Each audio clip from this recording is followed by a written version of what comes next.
Before we start this episode, I just wanted to take this opportunity on behalf of myself, Peter, James, and Paul to offer our sincerest condolences to Dan John. Now, as you'll know, Dan's been a guest on the Health Oddity podcast 5 times, I think. And sadly, this week, his wife, Tiffany, passed away. So, number one, condolences to Dan, and we're here for you if you need us. Number two, Tiffany was very young, and it just shows, and Dan said this on the Pat Flynn podcast this week, that you don't know what's going on in people's lives. So Dan and Tiff's family motto that they made up together was, or is, make a difference. And again, on behalf of myself, James, and Paul, we ask you today to make a difference. Do some sort of random act of kindness. Send a message to somebody who needs to hear from you. Send love to somebody in honor of Dan and Tiffany. Thank you. Welcome to Health Oddity, the show that strips away the jargon and hype surrounding all things health and fitness to help you live a long, strong and energetic life.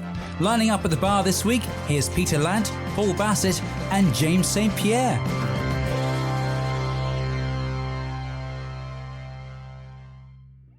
Hello and welcome to Health Oddities, episode 120. Episode 100 now, distant memory. We're starting to get closer and closer up to that 200 mark. It's going to be exciting. I aim to make about 4 of those, but I'm here I'm here today, guys.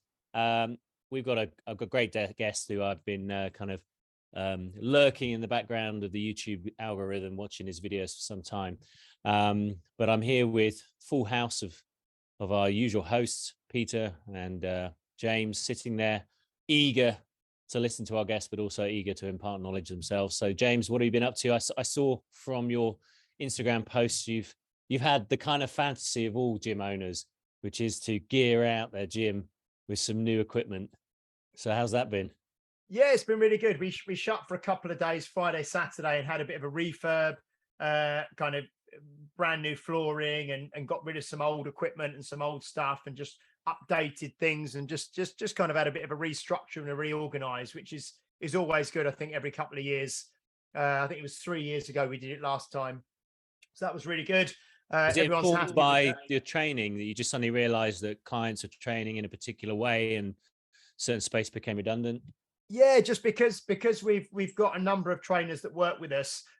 We found that most people were wanting to do their personal training sessions in one particular area of the gym, because that's where it just the equipment they wanted to use was in one area. So it kind of, one area was very busy and another area wasn't quite so busy. So we've kind of restructured and moved things around to try and have a bit more of an even use of space at the busier times, which so far seems to be working really well.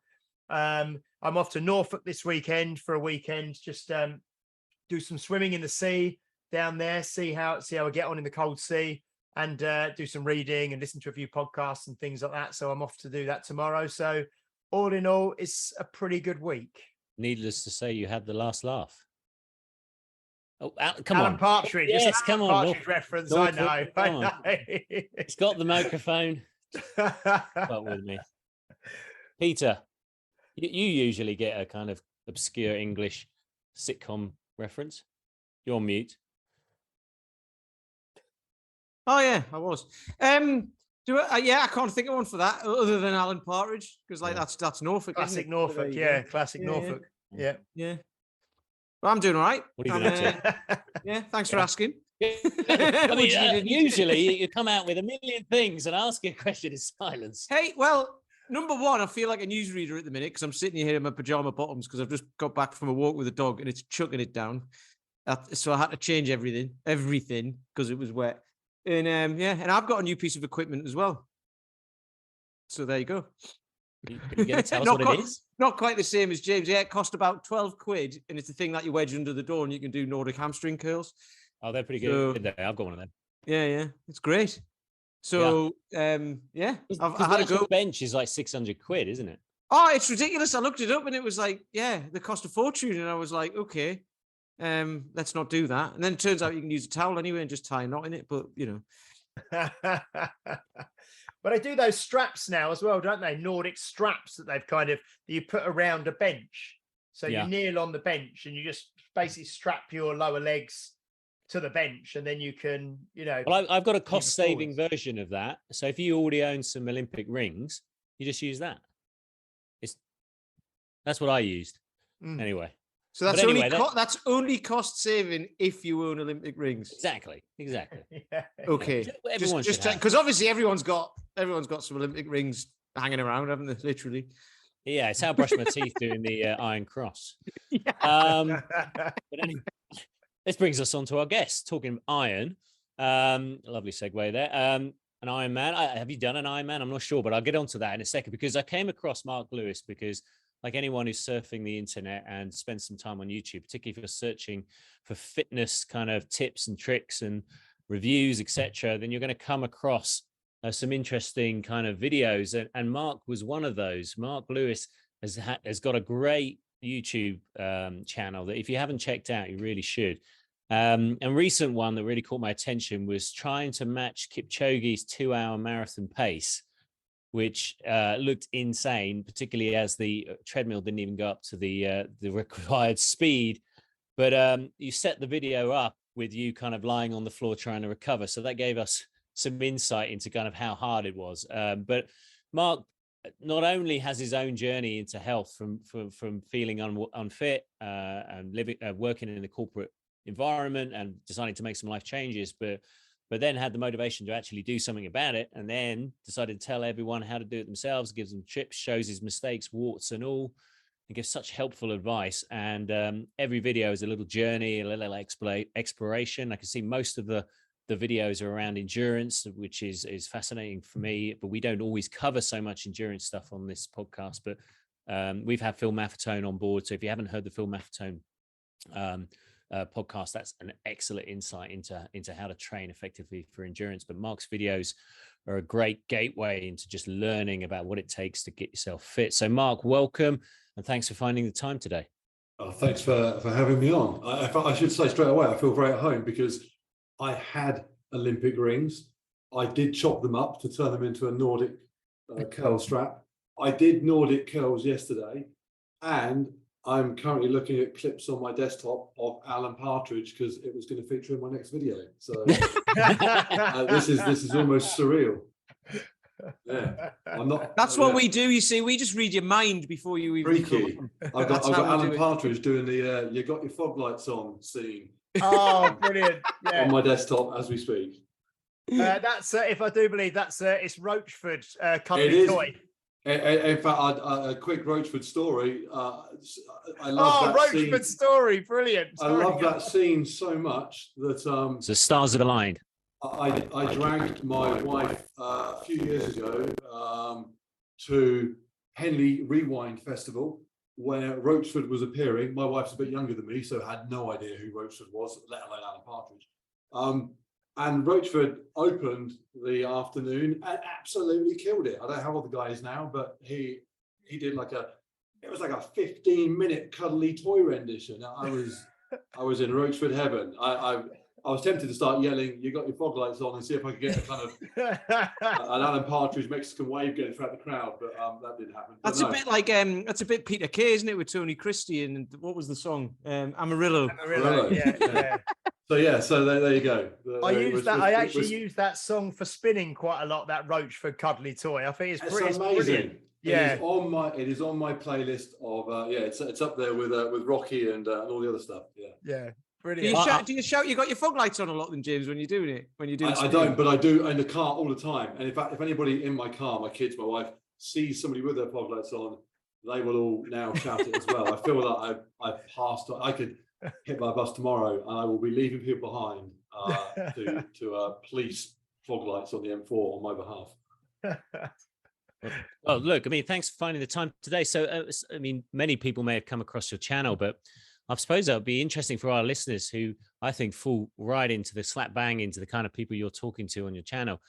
I mean, what made you get into in setting this up? Because it's a lot of work to set up your own channel, and you're prolific, and the quality of the videos you're doing is really high, and you seem to have idea after idea. So what brought you to this place where you wanted to convey all this information and kind of explore your fitness?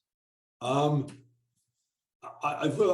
don't know. Almost. Well, the easy answer is that I've now realised I had a need to be creative, and that is primarily what drives everything. In fact, I was talking to somebody the other day who was saying, "Oh, you're doing your fitness.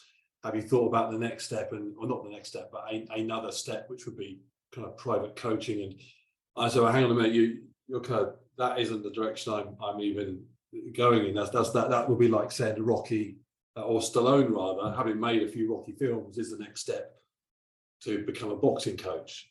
No, I'm an actor. Why would I do that? I just happen to box. So I'm a creator that just happens to make content about fitness because it's what I do. I'm a kind of creator first.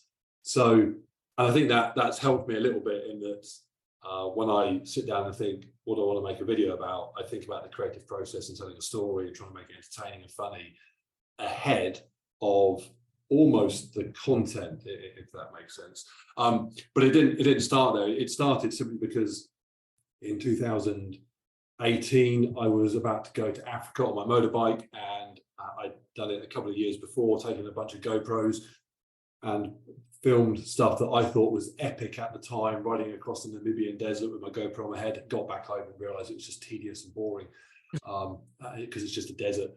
And I thought, well, I won't make that mistake again. In 2018, I'm gonna really film this properly. I'm gonna talk to camera. I'm gonna try and make a little documentary. And did it, and my kid kind of teased me and said, that's not very good.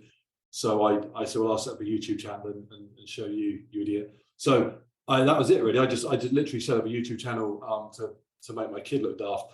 And then in 2019, I had this channel that had nothing other than a couple of motorbike clips on it, and thought, what do I even do with that? I've got like 4 subscribers, which was basically me, the kid, my mum, and I don't know who else. And so I started recording my Spartan obstacle course races that I'd just gone into. And suddenly I had like 40 people watching. I thought, oh my God, 40, I don't even know 40 people. And suddenly there's people watching me. This is addictive. And from there it grew, and it was 50 people, 100 people, 1,000 people. And I suppose the big step was the winter of COVID winter. So what was that, December 20, I just got myself an indoor exercise bike that I got really tired on and fell off. And it had huge, for me at the time, numbers. I remember doing 4,000 or 5,000 views over a few days, which at the time was staggering numbers for me. And I kind of clicked. I thought, actually, people are watching because I'm riding the bike, but they're really watching because I've fallen off the bike, and that's just entertaining. And from there, I just focused on trying to make it as entertaining as possible. And it's kind of become. Someone said to me about a year ago, which I didn't like at the time, but I've now embraced it fully, that it's Top Gear with dumbbells. I don't really, in the same way that Clarkson isn't an amazing driver, but he's probably better than most by the nature that he drives cars a lot. But that's not what Top Gear is about. It's just about entertainment that happens to be based around cars, and you'll watch it whether they're driving Ferraris or tractors. So I thought, well, if I can do that, then I don't need to be bogged down with always running or always cycling. I can do anything within the realms of sport-ish, and hopefully people will still watch. So that's kind of where it is today. It sounds a little bit to me. I've just made a note of it. Have you been framed as well because you fell off the bike?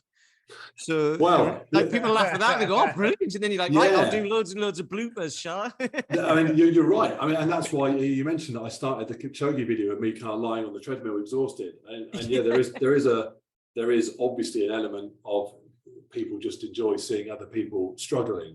And actually, one of the problems with the internet is that you can watch people struggling in clearly horrible ways that are very nasty.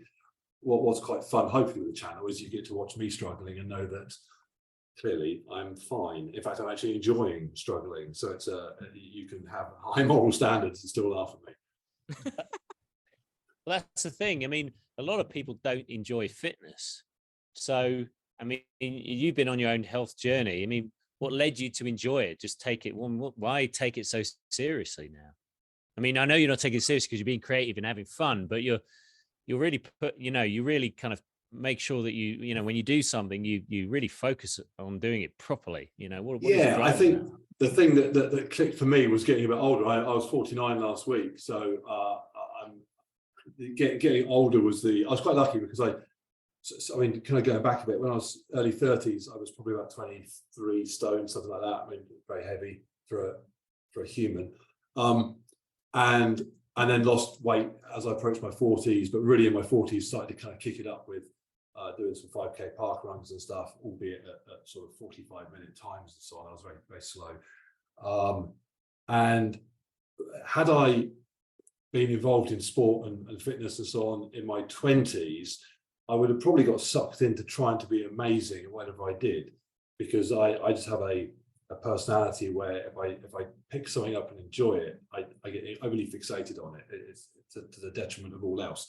As daft examples, you might remember years ago there was a kind of Texas Hold'em craze, wasn't everyone was playing poker. So I quit work for 6 months and did nothing but play poker professionally, effectively, for 6 months from scratch, which is as stupid as it sounds. I just got hooked on it. And the same with all sorts of daft hobbies that I tried. I did motorcycle track days.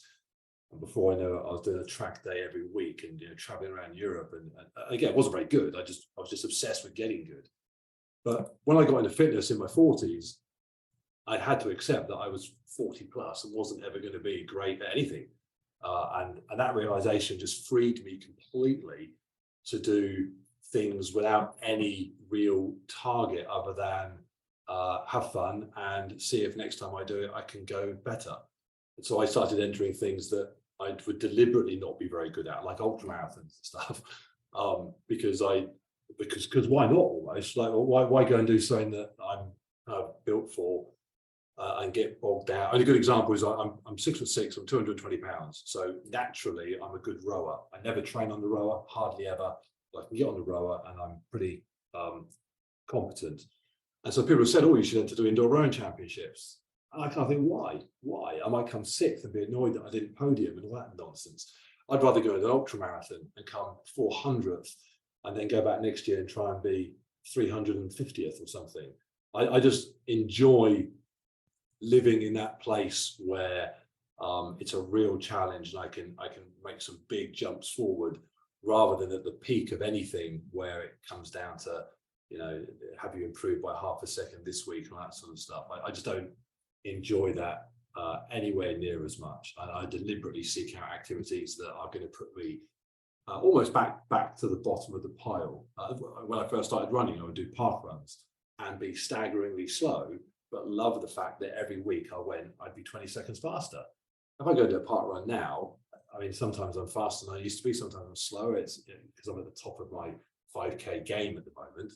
It's often depressing going home thinking I was 2 seconds slower than I used to be. I know I can go and do an activity. I'm getting into climbing, for example, at the moment. I can go climbing because I'm rubbish.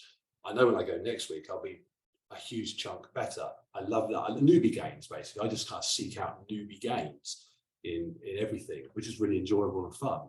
And most people avoid that because they don't like being worse. They don't like being the worst person or the slowest person. And is this a swearing podcast or not a swearing podcast? We had a very sweary podcast the other week. So I don't know if you follow Adam Meekins.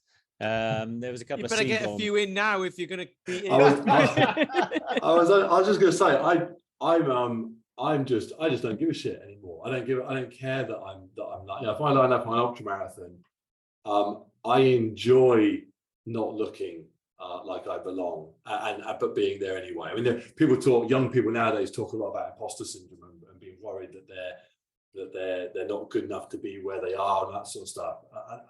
Me at my age, I love not being where I'm supposed to be. I love standing on the start line of anything and having a 120-pound ultra runner look at me and think, what the hell is that lump going to think here? What's he going to do?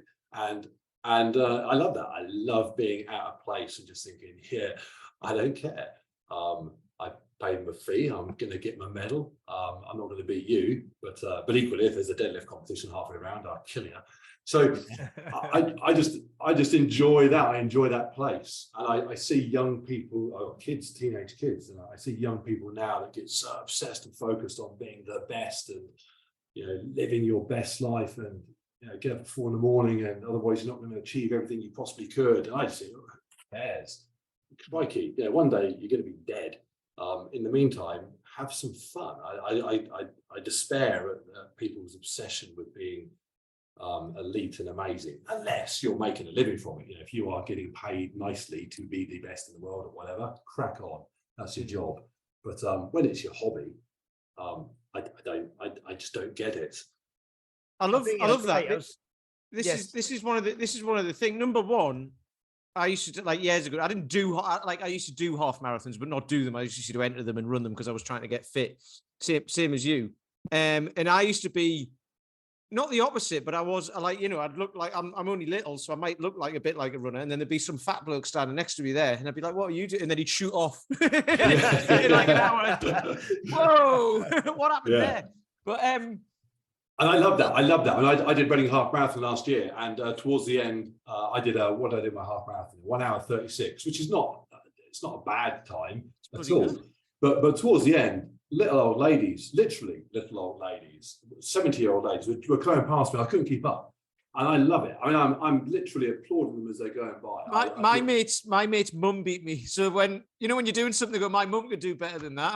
I love it. When I was younger, I would have hated that. That would have destroyed my week. But now I love it. I think amazing. Good for you. I was overtaken by a banana.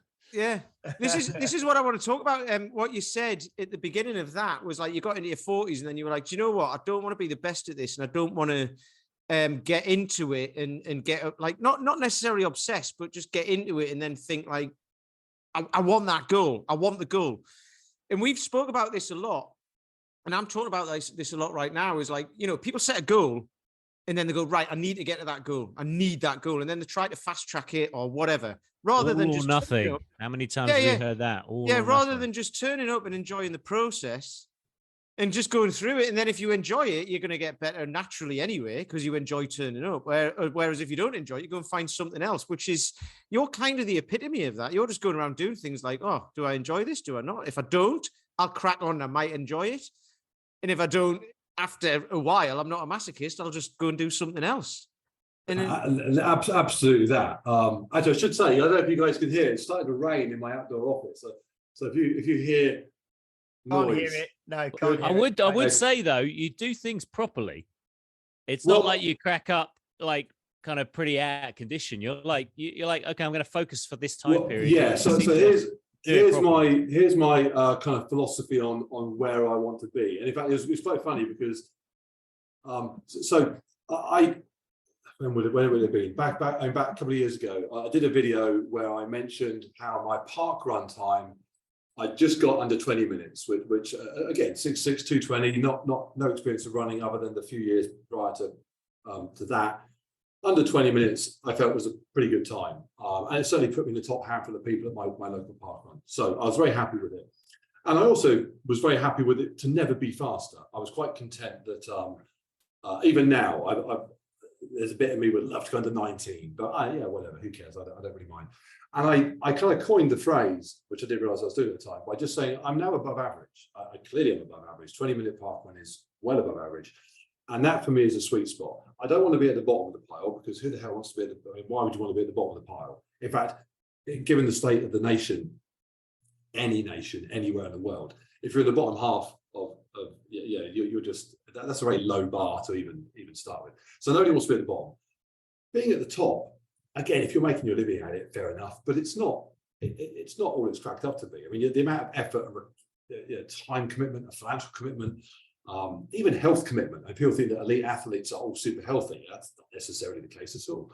Why would you want to be up there? Actually, the sweet spot is to be above halfway, but not so far towards the elite that you're kind of destroying your life, your relationships, your time with your children to be there. So I said above average. That's all I want to be. I'm above average in anything I do. That's cool. And bizarrely, it just kind of stuck. I'd have people saying to me when they met me at events and stuff, "Oh, above average." And now we just launched our merch on our website, and people are now buying T-shirts with "Be Above Average" on it. It's quite surreal almost, but that does sum it up. I want to be able to go to the gym and lift enough that most people in the gym probably aren't lifting as much, but if there's a guy in there killing it, that's good. Crack on. I'm not bothered. I then want to be able to jump on the treadmill and run a 3:45 kilometer, knowing that probably most people can't do that. But again, if there's someone running faster than me, I don't mind either. As long as I'm not kind of disgracing myself in any one field, I kind of feel that as a human being, I'm probably ticking enough boxes. So that placing. In fact, I've got a video coming up soon that I'm going to be writing on basically, and this is what you need to kind of see the video for the context. But the title of the video is going to almost be "Am I the ultimate male?" In the sense that, is there any need to be fitter than I am? Like almost, am I perfect fitness? And I'm going to kind of explore that as a concept, because I might be. I genuinely think that I might be, for me at least. For me, I am perfect. I'm fit enough to do things I want to do. I'm fit enough to avoid, hopefully, health issues. I'm not so involved in my training that it's ruining my life. I mean, I get emails from people. I had an email from a guy the other day saying, I'm on my, I don't know, 5th relationship this month or something. I keep losing partners because I train, 45 hours a day, and any tips? I was like, yeah, stop training 45 hours a day, you what an idiot.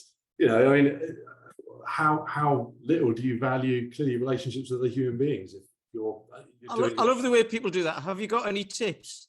Because of my extreme lifestyle, it's like, yeah. It is bizarre. I mean, yeah, I was just like, dude, I don't understand your I understand your predicament, but I don't understand how you got yourself in there. The solution is stop doing that.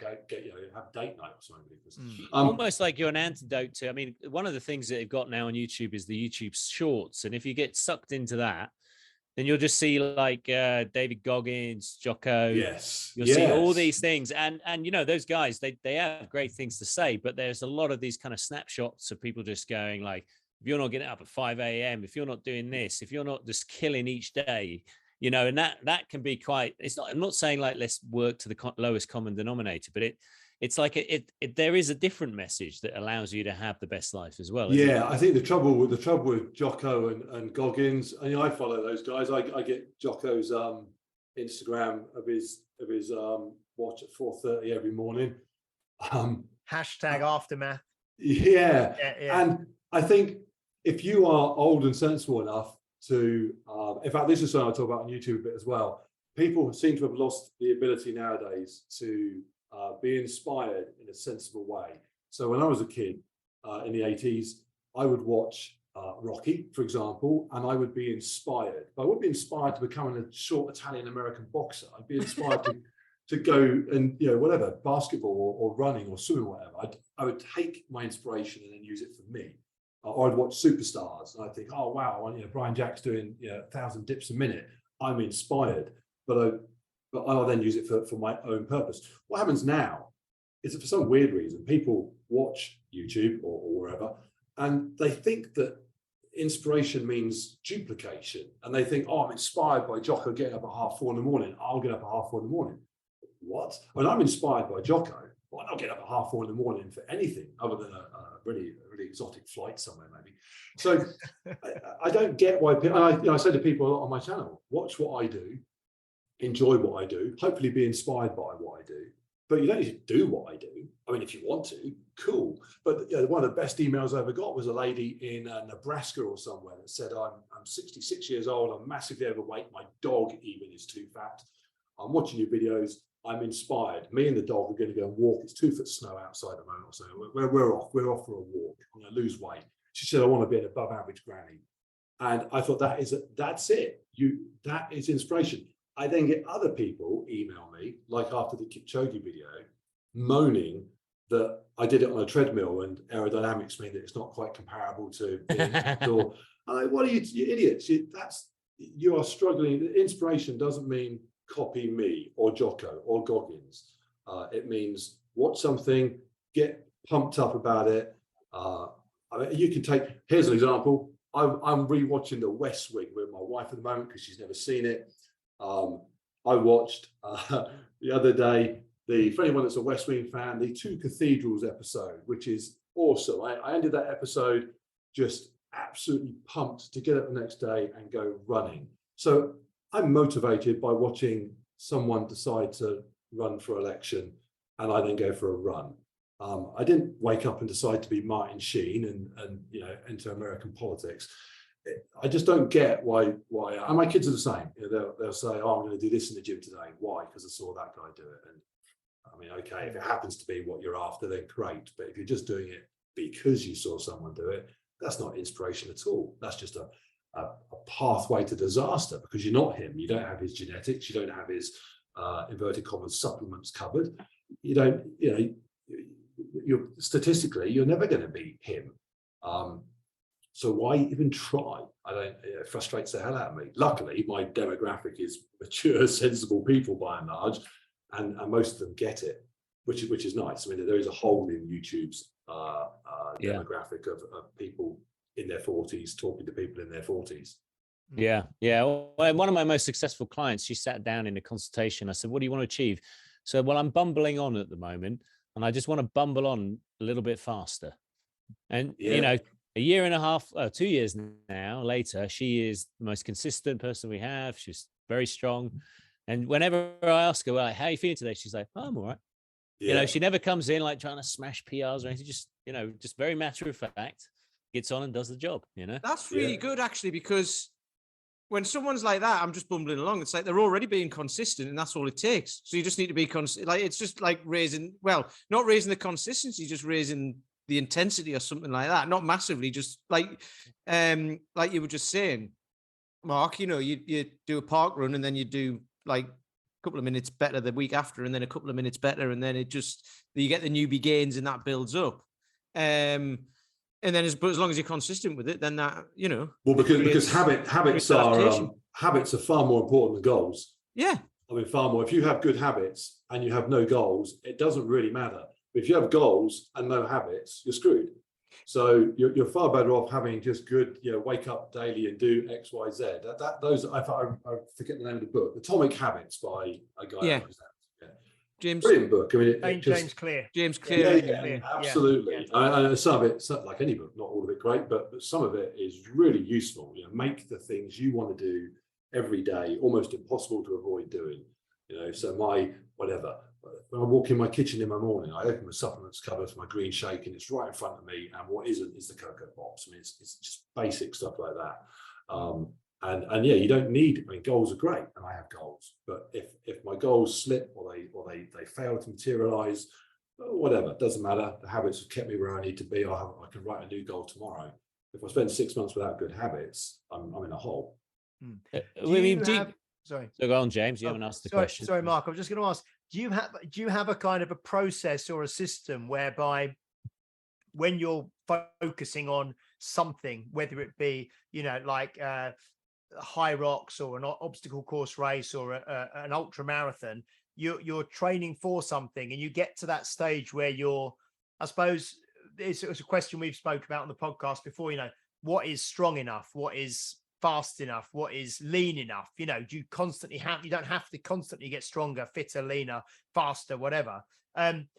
Is there kind of a stage, like you said, you just want to be above average at things, but where do you kind of draw the line and then decide, right, now I need a new goal? You've got your habits already, like you said, but you think, right, now I'm looking for my next endeavor or my next kind of thing to focus upon. Is there? I'm very deliberate about keeping my eye open for getting to that point, because you're right, there are lots of fitness influencers and stuff that will, they'll say that you need to be going, tougher than last time every time, and there always needs to be progression, and there doesn't always need to be progression.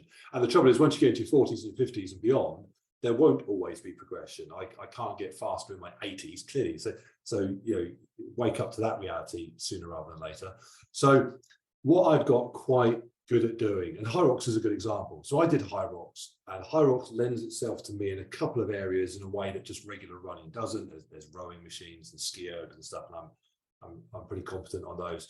And so I got myself onto a podium, and before I knew it, I was thinking about doing High Rocks all the time. I'd go to the gym, I'd think, I'll train this way because it will make me faster at High Rocks, and maybe I can enter the pro, and then maybe I can podium there. And I stopped myself and thought, whoa, hang on a minute. Why? The best case scenario is I'm going to be quite good, and annoyed that I'm not very good. I'm already above average. I've stood on the podium in my age group. I'm done. So as an example, I'm racing High Rocks Pro in Manchester, be my first entry into the pro division. And I just arrived today, actually. And I just put on Instagram a minute ago, I am running in a 20-pound weighted vest. And I'm going to raise a bit of money. We're doing it for Alzheimer's charity. And yeah, I'm just going to stagger around and try not to collapse. Takes away completely the objective of where do I place? Who cares? Do I get round? And so for me, I am more pumped and excited about seeing whether I can literally put one foot in front of the other for the final lap than I would ever be about worrying how I'm going to place. So I do things like that. I literally think, I can feel myself getting sucked in that direction of something that I'd be quite good at and excited, and how well can I do? And then, right, how do I stop that? Okay, I deliberately trip myself up, or I sign up on a whim, as I just have, for a 50k ultramarathon in a couple of weeks' time that I haven't really trained for, because it's gonna put me in my place. All my ego that's riding high at the moment for the last High Rocks that I did, that's gone. I'm gonna be staggering through a wood, getting overtaken by little people with big beards eating flapjacks, and I'm back to earth. So I deliberately make it hard for myself. When I say hard for myself, I don't mean Goggins hard, because there'll be people lining up at that ultramarathon that are literally little old ages, little old men, people that would just stagger around. They'll do it in 7 or 8 hours. What I'm doing isn't hard. Crikey, you want to see hard? There's plenty of hardship in the world. It's not fitness YouTuber jogging through a wood on a weekend. That's not really hard. People say, "Oh wow, what you're doing is incredible," and it's not. It's not incredible at all. It's fun. It's a laugh. I mean, crikey, as a job, I mean, I can assure you, it doesn't get any better than waking up in the morning and thinking, "What daft thing should I do today?" So yeah, I do that. I make my life hard in the loosest possible sense of the word, because I find that more challenging, and it takes me away from getting drawn into how good could I be. I think ironically though, this approach could make you elite at 80. Well, it could, and the reason for that is unfortunate. The reason for that is because most people don't give a shit. That's the reason for that. I've literally just wrote a line for the video that's going up tomorrow on our High Rocks performance, talking about how people often get very bogged down with, have they improved enough? This is the message from our next video. It's people saying, I've only increased by 2 seconds. I've only lost a pound of weight this week. Well, hang on a minute. A pound of weight in a year's time, you're 50 pounds lighter than you are today. Those things add up. And my point is, when you're on a journey, don't be kind of the kid sitting in the back saying, are we there yet? Just enjoy the journey. And bear in mind, most people aren't even on the road.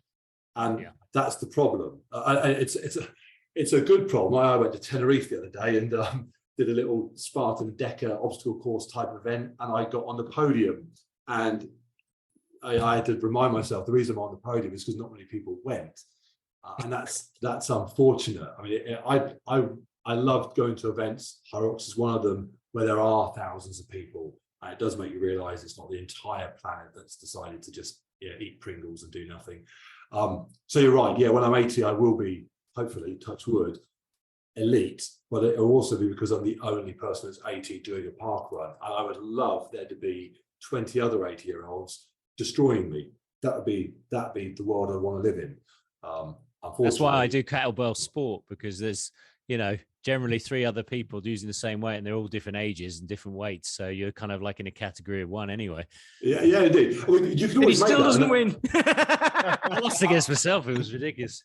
I've always created my own categories anyway. And when I was doing park run and I was really heavy, I told myself, well, I'm the fastest 6'6" fat guy today. And even now I run with my dog, and I think, well, I'm the fastest guy with a dog today. If I need the ego boost, I can quite easily come up with I'm the fastest guy called Mark running in blue shoes today. I can do that anyway. I don't need to be the quickest. I'd love there to be other older people doing stuff. It disappoints me that there isn't. I look at the High Rocks age groups, and I'm 50 next year, and I know that it will be far easier to podium next year. And my ego says, yay, that's great. But the reality is that's disappointing. Why aren't there a bunch of other 50-year-olds also getting out there crushing it? I think it'll be really interesting to see, say, in the next 30 years' time. So now, obviously, you do see people in their 80s and stuff like that who are nails and carry on, and because they might have worked a manual job in the past or whatever, and they've just it's usually kind of through your genetics. For people who'll be 80 now who've managed to live that long, won't they? In not necessarily medical science, because the people who kept themselves healthy will still be here. It'll be interesting to see how many 80-year-olds, and I'm just picking that as an arbitrary number, there are in 30, 40 years' time who are still doing that with the way society is now and the way things are and the way kind of, fitness is coming. There's people like us talking about it. So if we can draw people in and then people do get fitter, it'll be interesting to see if the numbers are the same, higher, lower, what it is in 30, 40 years' time. I think we're screwed. I'm incredibly pessimistic on this point. I did a podcast with a guy recently, and he wanted to take us down the path of how do we help society. And I kind of refused because I don't care, because they're too far gone. Individually, if someone comes up to me and says, I'm in this place, can you help? Absolutely. And anybody that watches my YouTube and gets something from it, I genuinely I get now just a constant stream of emails every day from people saying, I've turned my life around. And that's the amazing. I love it. So on a one-to-one basis, I want to hear those stories and want to help those people. But society, screwed. I did a video just yesterday, and this popped into my head because of statistics, 80% of people who try diets fail and all that. And there's numbers around all over the place. And then someone will argue it's not 80% actually, because that was only a demographic of a what do you call it? A small cohort or something. Yeah, over 100 people. Yeah. And it was 80% of them, but they were of a certain thing. And then it's actually 70%. It's like the person who's arguing about that, if they're a person who's tried to diet and has failed, or dieted and succeeded and put it all back on again, the statistics don't matter. Who gives a toss? You're a demographic of one who's failed. And if you want to do something about it, it's down to you. And I did a video about that, and I said, look, I'm saying this with all, I'm not trying to call anyone out. I'm not trying to make anyone feel bad. It's just, it doesn't matter what the statistics are if you don't do anything. And then you get, and your thing about being above average is great. And if everybody did that, it means everybody has to raise the bar then, don't they, and move upwards. So they do. And individually, people absolutely can. Individually, anyone, Bob out there, if Bob is fat and useless, as I was fat and useless, watch my channel and transform your life. And I hope he does. The trouble is, when you start looking at societies, particularly ours, and obviously America's even worse, the only way you can transform those is through governments. That's just the way that is. When if governments hadn't interfered, for want of a better word, with things like smoking legislation, people would still be smoking. I mean, it's just we only stopped smoking because we were effectively told to stop smoking. Yeah. Individually, people are free to stop and start as they want, but you do need governments on board to move whole societies in any one direction significantly. I think a lot of people are relying on technology to do that for them, aren't they? They're thinking if they get the next technological breakthrough, medicinal breakthrough, wearable device or something like that. That will be the answer. And governments are too. Governments don't seem to give a hoot that there's a diabetic disaster coming that's going to make things like COVID look like nothing, because I'm assuming that they're thinking, well, just on the verge of it being a genuine disaster, we'll throw X trillion pounds at it and we'll come up with a drug that will solve it overnight. Let's hope that, as we did last time, effectively. And the COVID thing really, for me, cemented the idea that people are on their own. You're not going to get state support. I mean, the government around the world had a huge opportunity with COVID to say to people, look, you can do whatever you want. We're not telling you what to do. That's not the government's role. But what you should consider is that being unhealthy evidentially is not very good for you when things go south. And instead, they pretty much said, stay indoors, eat what you like. In fact, have two for the price of one, and just hang in there. We'll eventually fix it for you. And so now people are literally, according to every sensible survey done, fatter and healthier than they were at the beginning of the pandemic, which is bonkers. I mean, if you said to someone, this is coming up, it's going to last a couple of years, people that are unhealthy are going to have a real rough time of it, what do you think the outcome will be? A sensible person would say, well, people will probably be jogging a bit more on the other side. No, they're not. They're eating worse than ever. And if anything, they're now just reassured that whatever happens, science will find a way. And so, society-wide, unfortunately, I think all hope is lost. I don't think there's a single government, other than bizarrely China, who care about long-term anything. Of course, China's care about long-term is more about power and control and so on. But there's no government that's thinking, hey, where will the health of the nation be in 50 years' time? Because they're all concerned about where they'll be in 3 or 4 years' time when it comes up for re-election. It's up there with that that thing, isn't it, with the patient at the doctor's, and they're like, the doctor's like, I've got something to tell you, and they're like, what? And they go, you've got this condition that's brought on by your lifestyle choices that you've made over the last 40 years and all of that. So we're going to have to do something about that. And I go, we're going to have to change your lifestyle. I go, now we've got a pill for that. It's like, that's basically it, isn't it? It's literally it. It's literally it. I mean, that's exactly what happened with COVID. I mean, obviously, vaccine's great, and there's no issues there at all. Absolutely, take your jab if you need your jab. But basically, we were told, do nothing really. Kind of stay indoors, wash your hands, spray Dettol over your pizza when it gets delivered.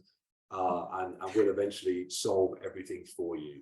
I mean, but isn't that your YouTube kind of channel? I mean, when you look at everything, I mean, outside the device reviews, it's really a call to action, and it's up to you what that action is, isn't it? It's saying, look, this is what I'm going to explore, but at some point you've got to explore things. You've got to take action. And you're kind of suggesting, I don't care what that action is. I don't care how deep you delve. I don't care what you do. But here I am proving that you can take action, and it's like a childlike quality to it, because you don't really care if you fail, and you get back up again, you try something else, you make mistakes, you enjoy that process. And it goes back to what I said earlier, which is that all or nothing. You've really kind of just basically put that all or nothing to bed. I mean, I just lost a client who quit on something, and there's a variety of reasons I don't go into, but he's like, I'm all or nothing. I'm all or nothing. I said, but where are we now? Nothing. Yeah. I don't know what to say. Yeah, all or nothing. I mean, it is all or nothing is just that. I mean, that's the approach by so many channels, because it's very easy to make striving for being the best inspirational. It's a very easy video to make. You put some corny music as a backdrop to it, and you're away, you're halfway there. It's harder to make, it requires thought at least, to make a video where the message is, actually, it doesn't matter whether you're first or last. What matters is you got off your bum and you went and did something, and hopefully you'll do something tomorrow. And maybe if you were rubbish this time, you'd be a bit better. That isn't quite so sexy a message. It just isn't. Rocky is about the guy becoming world champion. There isn't a Rocky about the guy, who's just kind of winning his local under 14 boxing tournament, because that's just not how motivation works in entertainment. So it's harder to do what I do. And yeah, the trouble is not enough people watch it. I mean, that's the bottom line. I have a couple of million views a month on the channel, which translates to probably a few 100,000 different people, 60 million people in this country. And my channel's international, so actually there's 8 billion people really I'm trying to get hold of. So of those 8 billion people, the percentage that watch my channel, the percentage that watch any fitness channel is just, it's just irrelevantly small. I mean, it's irrelevantly, is that even a word? It is today. So yeah, it's again, I hope that I can help people. I hope people watch it are helped, or not even helped actually, just kind of, I'm not helping people. I'm just encouraging people along, giving them a nudge, and to do whatever they want to do. I don't care, go and play the Frisbee. If you watch my video and think, wow, that guy ran an ultramarathon, I'm going to take up Frisbee and go to the park every day and throw the Frisbee for my dog. Amazing. That's exactly what I wanted to happen. But yeah, just not enough people are doing it. You mentioned, Mark, about obviously it's down to the individual, and it's that kind of individual autonomy and making a decision to change, and whatever action people take. What you mentioned as well earlier, that you did used to be overweight and grossly overweight and weren't always into fitness and stuff. So what was the kind of the catalyst for you? Was there a moment? Was there something that happened? Was there, what was that decision, that tipping point for you that kind of made you change your life? And what were you doing kind of, Paul sort of mentioned, corporate life and stuff, but what were you doing and how did that change to what you do now, Okay, so we're going to leave that episode there today, because this actually went on for an hour and 40 minutes. And it was an episode of two halves. And we actually alluded to that. I think we actually said it outright, because we've heard from Mark all the way through this about what he's doing right now. But in the next episode, which will be in 2 weeks' time, part 2, Mark talks more about his past and how he overcame his own demons and his own unhealthiness. So thanks for listening. And we will see you next week, obviously, for the Christmas episode. And then the week after that, in between Christmas and New Year, will be part 2 of Mark's story. So thanks again. You've been listening to Health Odyssey with Peter Lant, Paul Bassett, and James St. Pierre. To get your regular fix of hype-free health, you can subscribe and leave a review wherever you get your favorite podcasts. You can find out more on today's and other topics at healthodyssey.com, or find us on Facebook or Instagram by searching for Health Odyssey.